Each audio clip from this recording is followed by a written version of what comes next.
Om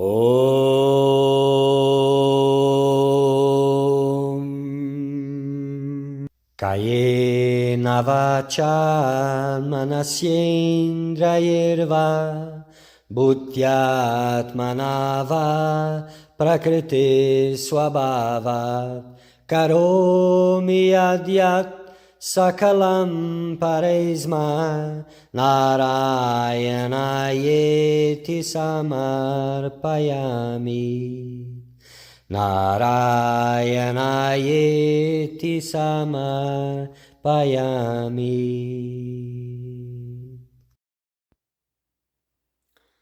Dear Seeker of Truth, welcome. This is a very auspicious moment. We are going to talk about Bhakti. Bhakti, divine love. So we are going to talk about Bhakti as the essence of all spiritual paths, as the soul of all spiritual paths, and also as a path in itself, Bhakti Yoga.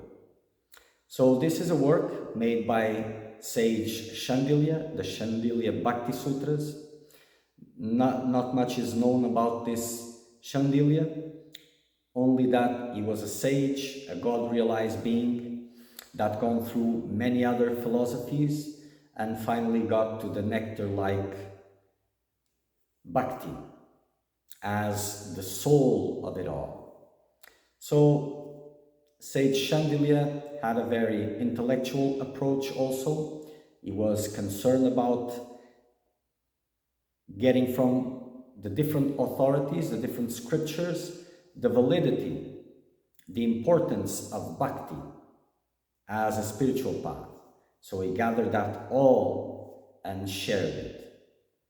So may you all find divine love in your hearts. May you all be blessed by this auspiciousness. May you all find God.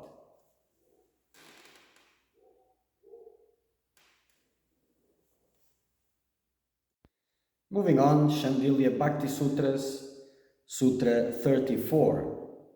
Jiva soul comes to the state of bondage due to his infinitesimal potentiality, meaning that he is only a part of God, a small part of God, and he is subdued by Maya. So Jiva soul constitutes of infinitesimal energy of God, that do not direct from him but from his Tatasha Shakti, a demarcating line between transcendental world and mundane world. It is eternally backward and subject to Maya. When it comes in direct contact with Maya, his perverted nature prevails, giving room to this sojourn, to this mundane world. So this power of Maya, which is a power of God, overwhelms the Jiva, which is a small, just a small portion of God, and the Jiva becomes engulfed into the power of Maya, beginning his journey like this. But there's a reason why people love so much stories of heroes, because this life, this adventure is one of such stories where a small infinite part which is subjugated by Maya can, by the force of love, of intense devotion, recover his infinite divine status.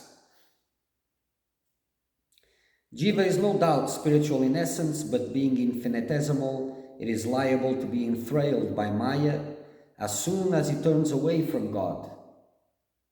And again, by dint of association with the exalted Paramabhagavata devotees of God, his essential dormant characteristics of devotion to God is awakened, and he cuts asunder the knots of nescience.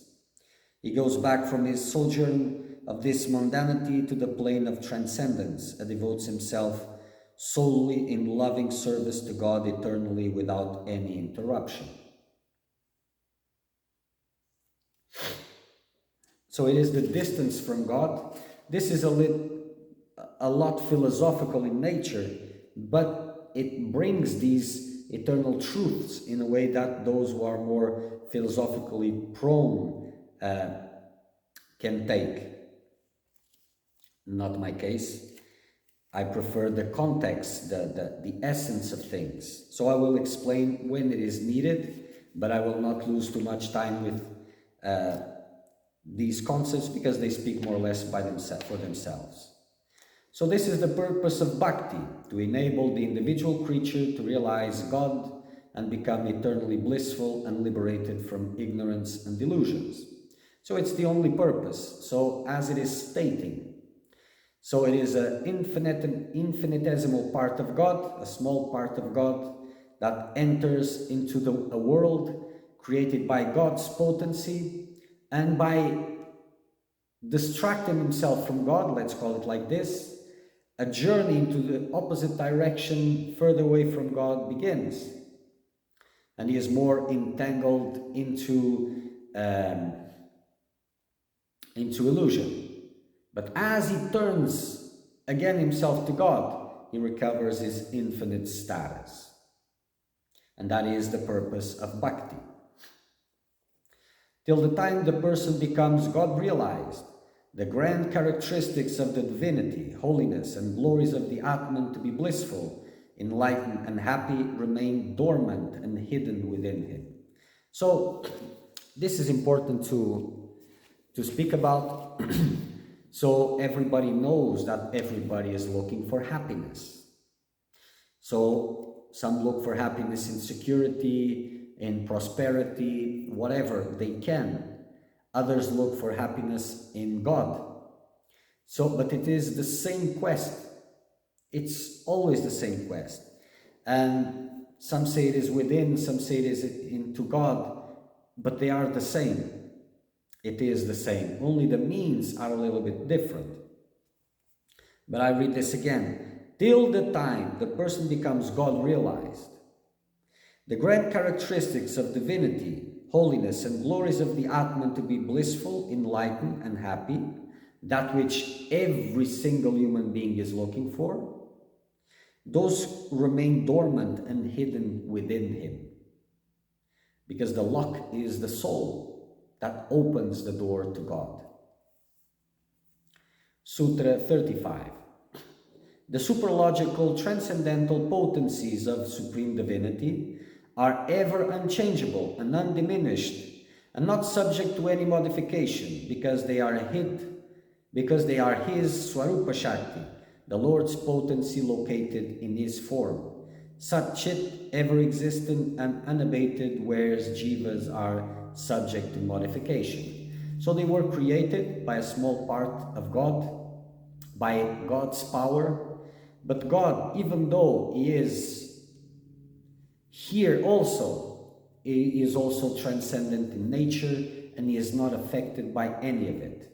Only the jivas are affected, the incarnated souls.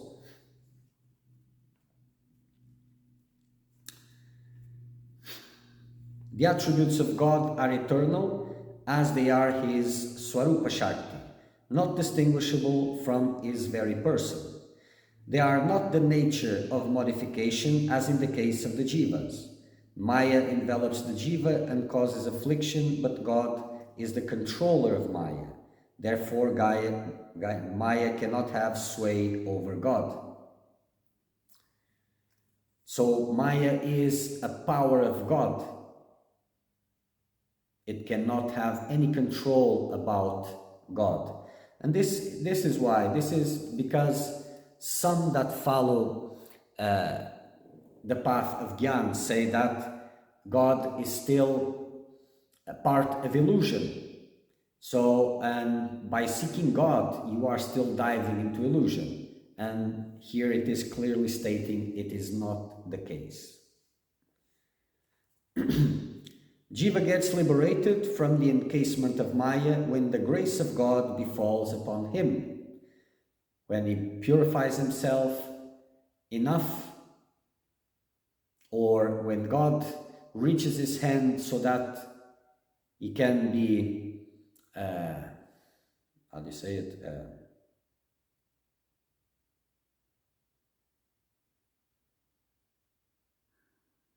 Inspired to purify himself, then grace of God comes and he gets liberated. It is by God's governing, who is the transcendental supreme being, that all beings maintain their respective position. So it is by God's governing that all beings, all deities, everyone keeps their position where it is. And in the Bhagavad Gita, God says, "My birth and actions are not the modifications of Maya, but they are transcendental because they are attributed to my Swarupa Shakti." So what God is stating in Bhagavad Gita is that in his incarnations, he is not subject to Maya. And his birth and actions are not a product of Maya, a product of illusion. In the Chandogya Upanishad, when the jiva rises above his gross body, it is then he realizes his true transcendental self. So when the jiva, the soul, rises above his gross body not only the physical bodies, but all the subsequent bodies, it is then he realizes transcendental nature. There he realizes God, his own self. Sutra 36. When all jiva souls essentially are chit, eternal and constitutional and separate parts of God, and also characteristically possessing rights of getting emancipation through devotion to God, why don't they all try for emancipation? Because of the state of bondage they are, because at the state of bondage they have variegated perverse knowledge being propelled by the gunas of Maya. So why don't every soul seek God if that is their nature and destiny? It is because of their perverted knowledge, and they're seeking after delusion, power, name, fame, security, admiration, and all these things.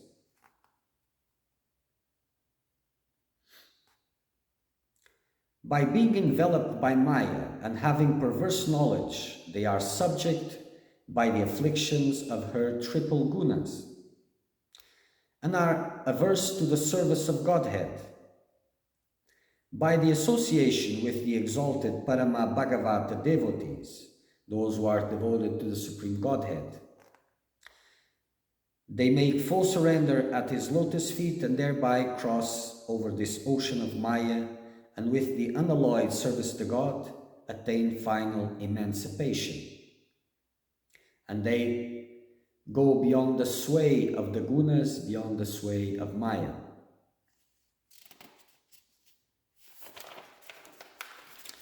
But God says, those who are after their physical and mental ameliorations, who are atheists at heart, though ethical in the world indeed, who read well the Vedas but disparage God's transcendental form, who are arrogant, insolent, and demonic by nature. As such, their intellect has been stolen away by delusion. They cannot try for getting for emancipation. So even those that are the best human beings but are not seeking God, they are the same as, and also read well the Vedas. Well, this is in India. Here we have to say those nice souls, and that they can also read scriptures, devote themselves some kind of religion.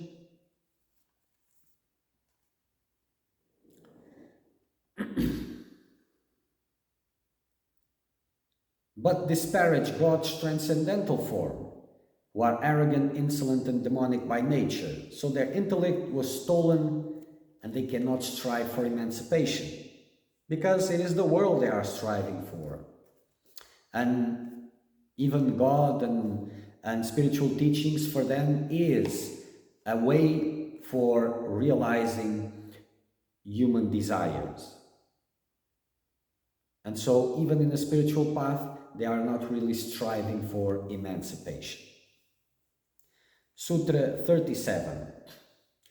Though God creates the universe through his own external potency, Maya, he ever remains immutable because he is Satchit Ananda Swarupa. So, even though he creates the universe, again, this is showing again and again that he is not modified by his own power, by Maya. He is untouched by it because he is the ever transcendental being. In Prana Upanishad, the Creator God mooted a thought to create. He glanced upon and simultaneously got manifested Prakriti, or Mahatattva, and Prana Jiva souls. These two became the secondary causes where he himself ever remains as the efficient cause for creation. In Aitreya Upanishad says, before the creation of the universe, verily Brahman, the supreme God, along with his self-some potency, was existence, and there was nothing gross or subtle, nor the very cause of both, viz. Primordial matter. He exists as it is even after creation of the universe, and also he alone will be remaining after all this disappears. Because there's the cycle of creation, then there's what is called the cycle of destruction, where creation ceases and only God remains. God says, there is no birth nor death for me. I ever exist, that is, in the past, future, and present. On my command, the world is expounded again. It is composed or withdrawn. All these done through my potency, whereas I am the efficient cause, yet there is no modification in me. So again, all these passages clearly stating the same. God is not modified. Even his form, it is still transcendental. And even the bodies in which he appears in this world, they are transcendental in nature. Sutra 38. It is said a man is seated in the room, although he sits in a wooden chair. So this is the same parallel, that saying God is in the world, so he is part of the world. Like saying that a man is seated in the room, but he is actually in the room, but seated on a wooden chair. And that wooden chair can be anywhere in the room. Likewise, this creation and Prakriti can have its origin in anything related to Brahman. It may be Maya or any other virtue of Brahman. But still its primary source, its coming into existence, is Brahman and Brahman alone, and nothing else. It is Brahman prerogative to decide, here now it's Brahman prerogative to decide what he will use to create Prakriti. Hence it is said that this creation that is revealed as Prakriti or nature is associated with Brahman.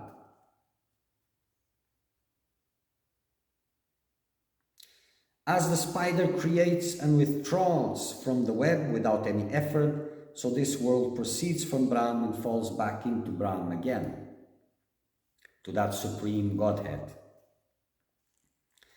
Lord Krishna says in Bhagavad Gita, Prakriti or nature, propelled by me under my instructions and supervision, gives birth to this universe, which consists of both animated as well as inanimated beings. It is in this way what the wheel of creation goes on and on. So this is by God's will that everything continues. And then people ask, what is the suffering of the world for? Is it a punishment? No, because it gives opportunity for the jiva to seek God, so it is a blessing. And all the well-being in the world that you may experience comes not even close. It's so irrelevant and insignificant relating to God communion, that keeping you in this world in a well-being, constant well-being environment as you conceive it would be the biggest deprivation that could be done to you.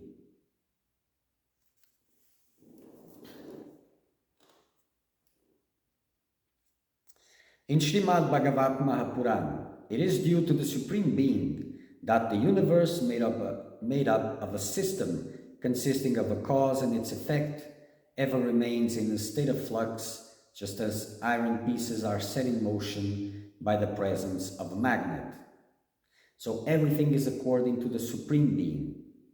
Everything is the Supreme Being, and He commands everything at His own will. Sutra 39. Neither Maya nor Prakriti or Prakriti and Jiva are able to independently do anything without the overall command and supervision of Brahma. So nature and the soul, they cannot do anything without the supervision of God.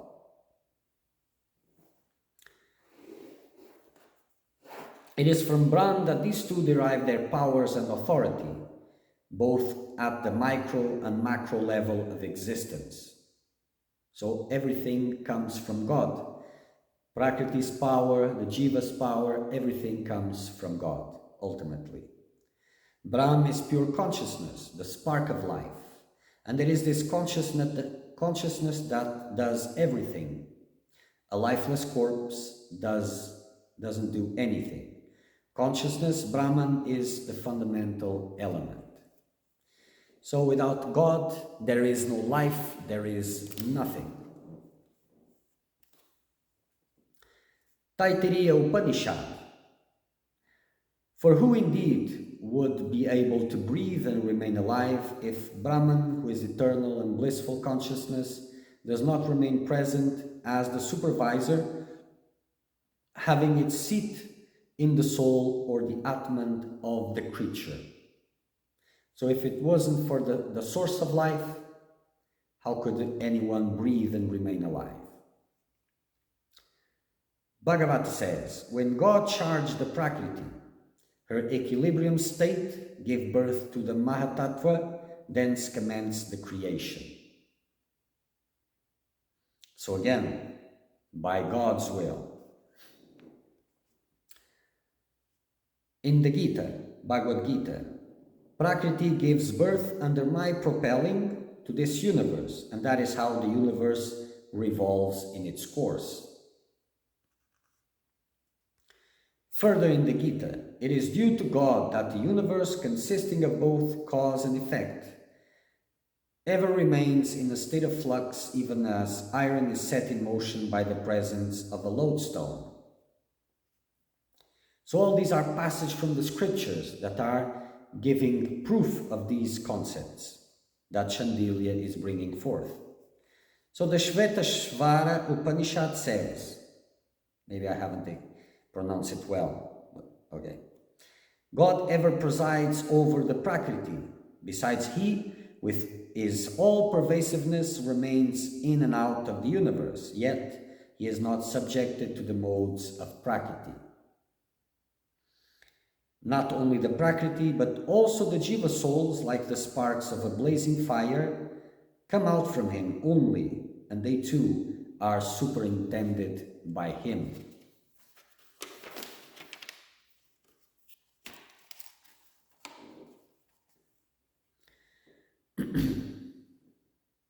Sutra 40. When Vibhuchit, which is Supreme Godhead, is realized by Anuchid, which is the Jiva soul, there remains no third element. So when the Supreme Godhead is realized by the Jiva, by the soul, no third element remains. Maya disappears, because there exists no third element, just the soul and God. The character is a product of the soul contact with matter and circumstances. which is illusion.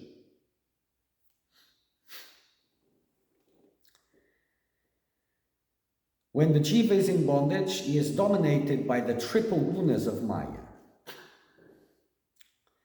which is illusion, where he is limited within time and space. But when the jiva devotes himself exclusively to God, there all agents of Maya, all veils, are dissolved. He goes beyond mundanity into the realm of transcendence. So the first is tamoguna. It is the most blind aspect of these gunas. So from this, he needs to move to Rajaguna and to Sattva, which is purity. From here, he can reach transcendence. So those who are limited into the Tamoguna, they are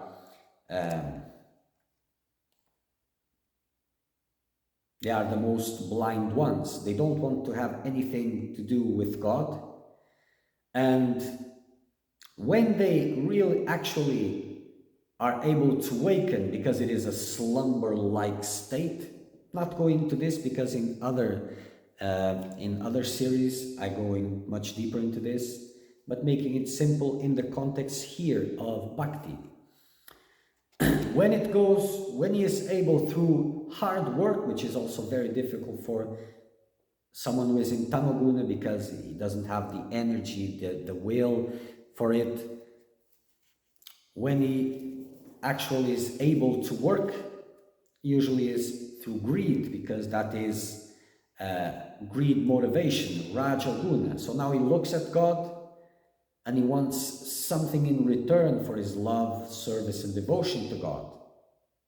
But only when he goes beyond this to the devotion which is not tainted by personal desires, Sattva-guna, that then he can transcend and reach God communion.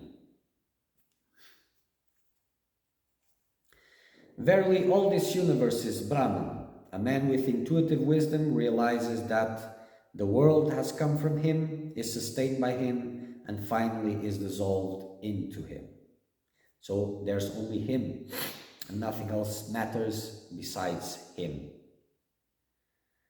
So one who is dovetailed in the unalloyed loving service of Godhead, to him there's no mundanity as such, but it appears to him that every particle is associated with the glory of the Lord.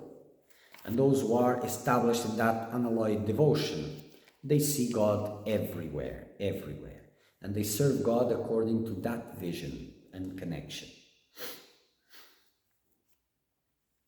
The threefold identification of the embodied jiva, the corporeal body, subtle body, and ego, are the modifications of Prakriti that are imposed on the engrossed jiva, engrossed by the gunas, which were not present before and will not remain after the spiritual illumination of the soul. Again, when it reaches God realization, all of those limitations will disappear. They were imposed, they are not his, they are not his nature.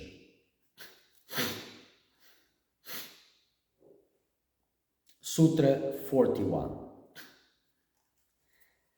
Prakriti and Brahm, Godhead, the gross aspect of creation, viz. Material world, and the subtle and sublime aspect, viz. Pure consciousness, have coexisted ever since the time creation came into being. So this is eternally going on. The Veda says, before creation of the world, verily God alone with his Swarupa Shakti existed.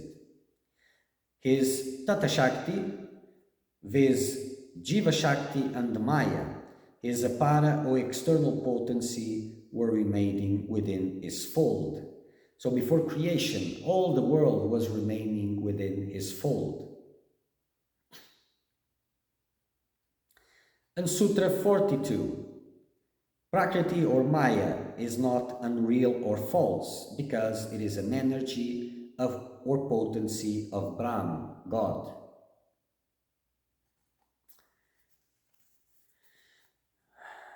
So it is saying here that Maya is not unreal because it is a part of God. But God as the essence, not as the forms, not as the stories that you observe, not as the life of that illusory character. So Maya is the eternal potency of God. It is beginningless and ever-existent, not a separate entity, but a dependent potency of God. So it's not like it is a spell-like situation, something that comes out of nowhere, goes out of nowhere. It is God's power, and it's ever existing in Him. So you should direct your attention to the magician and not to the magic tricks. No doubt her productions are ephemeral, but Prakriti is eternal and beginningless. And at creation she gets agitated and transformed in the 24 elements. And at dissolution she goes back into that equilibrium state and remains within the fold of God. The illusion is to see Prakriti different from God, to imagine that there's anything else to attain apart from God. Gladly this is here. That there's any other goal or existence apart from God. This is the illusion. So when you say, oh, but isn't this God also? Isn't the other God also? But you're saying this because you want something out of them, or out of that. That is illusion, the Mayic spell. When it is said that it's an illusion, it is in the sense that the desires for the sense objects are misleading, distracting from the real and only goal, which is God realization or self-realization. The objects of the senses are not real, because the bliss you're looking for, they don't have. That search for bliss is the quest for the union or dissolution into God, or Brahman, and can only be achieved through unalloyed devotion to God.